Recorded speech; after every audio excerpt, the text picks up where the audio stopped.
Monsieur Corneille Nanga, pourquoi on s'est décidé qu'il y a la rébellion en Mboka na Yomoro, et on même na biso ba étranger comme ba allié. Loko etindaki penza biso tozwa ville ya Goma.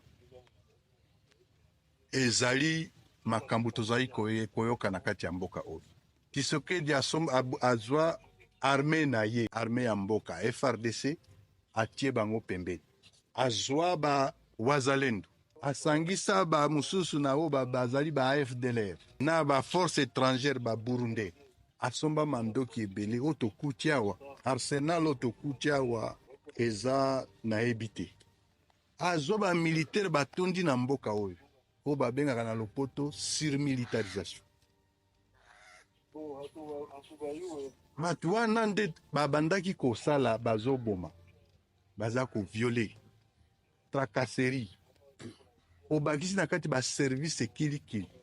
Bakangi batu ebele awa baza na Demiap, na ANR, na Kishasa. Na ba soupçon kaka ubie sokilinga. Bazaki ko piller. Bazaki ko boma batu. Insécurité généralisée. Tokoki ko kanga maboko te.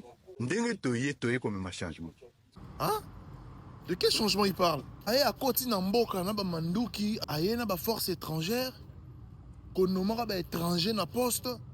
Dès que tu as vice-gouverneur, tu as nommé na Nord Kivu, Aza Rwandais confirmé dans cette vidéo, dans la vidéo Franchement, on a vraiment contre ma propos. Vous pouvez dans les commentaires.